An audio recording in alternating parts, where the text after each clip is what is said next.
बिस्मिल्लाहिर्रहमानिर्रहीम। डॉक्टर मोहम्मद अवैस सिद्धू। आज हम आपको बताएंगे कि जो वैक्सीनेशन शेड्यूल है बड़े एनिमल्स का हम आपको बताएंगे और इसका क्या फ़ायदा वो हम आपको इस वीडियो में भी बताएंगे। और अगर आप हमारे यूट्यूब चैनल के ऊपर नए हैं तो हमारे यूट्यूब चैनल को आप सब्सक्राइब करें। शुक्रिया।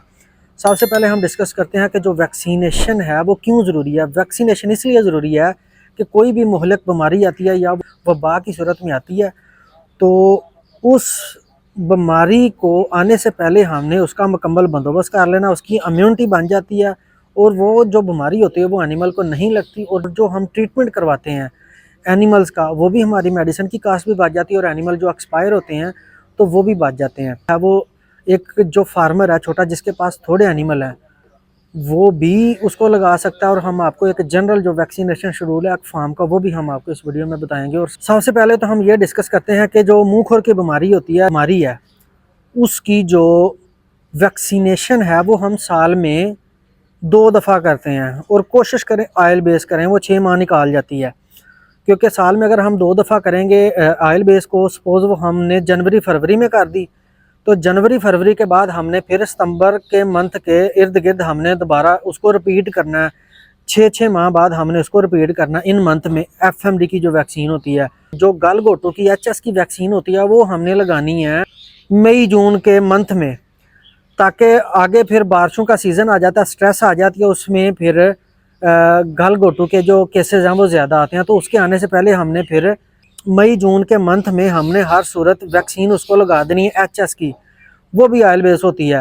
तो अब हम फार्म लेवल के ऊपर बात करें तो या एक फार्मर है वो अफोर्ड कर सकता है या उसके पास एनिमल ज़्यादा हैं तो वो फिर साल में 1 दफ़ा क्लोस्ट्रीडिया के अगेंस्ट एनिमल्स को लाजमी करे, वरना वो 2 दफ़ा हम कर सकते हैं। 6 माह बाद हम उसको रिपीट करते हैं। जो क्लोस्ट्रीडिया की वैक्सीन होती है उसमें बारवेक्टिन आ जाती है, कोवैक्सिन 10 आ जाती है और भी काफ़ी मतलब ब्रांड्स हैं वैक्सीन के, वो हम उनको करते हैं। BQ की या सिंपल हमने चौड़े मार की वैक्सीन करनी है, क्योंकि बारवेक्टिन, कोवैक्सिन 10 या जो क्लोस्ट्रीडिया की जो वैक्सीन होती हैं उनमें BQ का भी स्ट्रेन होता है। अगर आपने अकेले BQ की वैक्सीन करनी है तो वो फिर आपने अप्रैल में करनी है। उसके बाद अगर हम बात करें रेस्पिरेटरी डिजीज़ के अगेंस्ट, वो भी हमने एनिमल्स को साल में 1 दफ़ा कम अज़ कम लाजमी करनी है। उसमें बोवाइन वायरल डायरिया आ जाता है, इन्फेक्शस बोवाइन रिनोट्रैकियाइटिस की या पैरा इन्फ्लुएंजा। ये जो वैक्सीन है ज़्यादातर हम रिकमेंड करते हैं प्रेग्नेंट एनिमल्स को, जब वो क्लोज अप में होते हैं, जब वो पार्चुरेशन के बिल्कुल करीब होते हैं तो ये हम उनको वैक्सीन लगा देते हैं। क्योंकि ये हम या तो इनको जो हमारे एनिमल हैं उनकी स्टेज के हवाले से लगा सकते हैं या फिर हम उनको साल के किसी भी मंथ में हम लगा सकते हैं। जो रेस्पिरेटरी डिजीज़ की वैक्सीन है या जो क्लोस्ट्रीडिया की वैक्सीन है वो भी हम प्रेग्नेंट एनिमल को लगा सकते हैं, जो अगर हमारे पास ज़्यादा एनिमल है तो वो स्टेज के ऊपर भी डिपेंड करता है। तो जो सीज़न के ऊपर डिपेंड करती हैं वो मैंने आपको बता दी हैं। अगर हम बात करें एनिमल की स्टेज के हवाले से, जो क्लोज़अप वाले एनिमल हैं तो उनमें हमने ये जो रेस्पिरेटरी डिजीज़ वाली वैक्सीन है वो हमने कर देनी है। जब हम एनिमल को ड्राई करते हैं प्रेग्नेंट एनिमल को तो तब हमने को क्लोस्ट्रीडिया वाली वैक्सीन उनको कर देनी है।